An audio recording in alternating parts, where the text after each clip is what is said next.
Welcome back to Breaking Dawn. The Jacob Zuma poisoning story has taken a new twist. This week, the Sunday World reported that the former president was seeking treatment in Cuba for an illness linked to the alleged 2014 poisoning.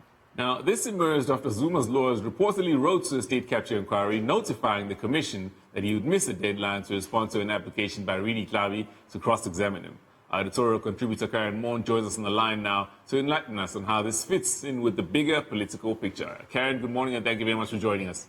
Thanks for having me. So what do we know about the president receiving treatment in Cuba? Well, we know that apparently he was there for quite some time, a few weeks at least, though the presidency has referred all queries around his health to his spokesperson, who is not responding to any of those queries. We know that he has had ongoing health issues, which manifest themselves as early back as, I think, a few years ago with the interview with the public protector, Thuli Madonsela, at that stage, where he was complaining about respiratory issues during that interview and saying he was unwell. He was also unwell when he was interviewed at the Zondo Commission by Deputy Judge Chief Justice Raymond Zondo, was constantly complaining about respiratory flu symptoms. He was also unwell during his permanent stay application arguments. So there has been a pattern of ill health, but of course this issue around the poisoning, which he has stated was deeply politically motivated and aimed at assassinating him, sort of lifts it out of the sphere of ordinary alleged ill health issues. It very much paints a picture that he believes that, you know, this is a continued and sustained consequence of a foreign intelligence agency plot to assassinate him. And so then this last medical trip, is it linked to the alleged plot to poison him, or is it something totally different? Because I remember when you interviewed him as well, he did have a cough, in all fairness. Yes.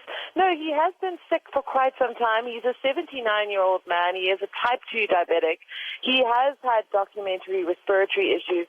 The 2014 poisoning issue, which the NPA claims, well, the NPA has stated quite categorically, the Director of Public Prosecutions in KwaZulu-Natal, electing not to pursue his former wife, Nompumelelo and Thuli Zuma, or anyone else for that matter, over attempted murder case linked to that poisoning. But she says there's simply no evidence that he was, in fact, poisoned. So there's been no criminal pursuit, and on the version of the NPA, definitely at this stage, no real evidence that he was, in fact, the victim of a poisoning.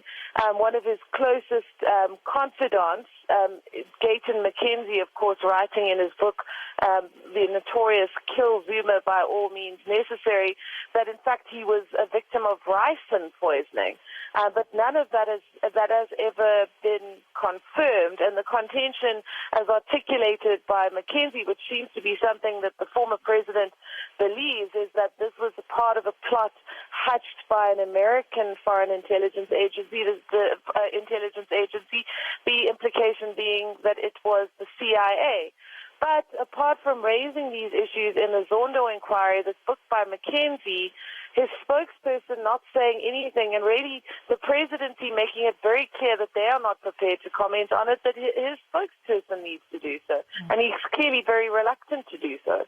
So is the president back in the country, but also what does his state of health or lack of health then mean for what was meant to be his appearance at the Zondo Commission, but also his ongoing matter in the courts? Well, this is a key question. I'm glad you asked it. First of all, he is back. There were pictures emerging yesterday on social media of him on an Air France flight. Of course, France being one of the sort of stopovers when you fly from Havana, Cuba. So there have been reports that he was receiving treatment in Cuba. Nothing confirmed by anyone official, but that's seems to be the general consensus at this point. But basically what's very pivotal is that when he bought his permanent stay of prosecution application, one of his key bases for saying he was unable to receive a fair trial was this issue around memory loss. That because of the kind of the years that elapsed, 14 years, 17 years, the events in question took place in the late 1990s. progressing.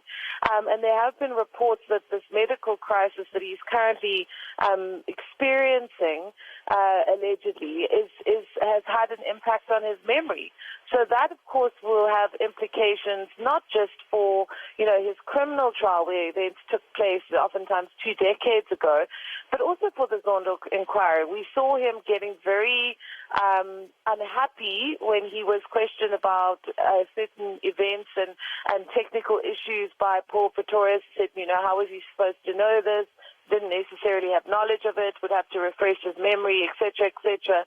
So for him as a witness, this issue of memory is very pivotal in him being able to answer these questions properly, and may well be a basis for him in his trial to say, I'm unable to assist you, and I can't properly defend myself because A, these events take place so long ago, and B, I have this medical condition, and unfortunately I'm unable to recall these particular issues.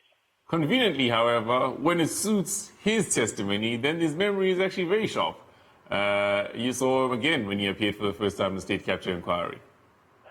Well, this is the issue. I mean, we spoke, I spoke to the Zondo inquiry when, in November, when Jacob Zuma was supposed to appear. I think it was the 11th to the 15th of November. And, quite a number of days before his legal team made it clear, that they would be unable to do so because he was unwell.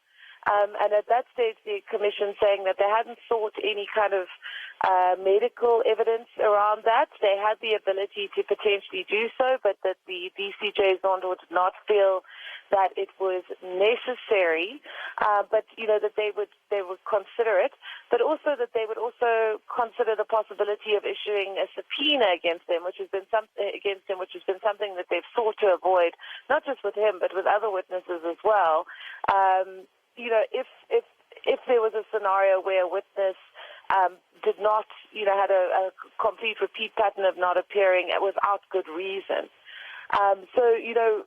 He may well, in the context of a criminal trial or in the context of the Zondo Commission, be asked to produce some kind of medical report to substantiate, what his lawyers are alleging. He clearly is not well. But this issue of the neurological impacts of that, should it emerge, will be something that I definitively, maybe not Zondo, but specifically the National Prosecuting Authority, because of the kind of rigors that surround the criminal justice system, they may well ask for some evidence. But they also run the risk, if they don't believe him, and it turns out that he does have some kind of dire medical crisis, as being, cast in the public imagination as being somewhat heartless towards him.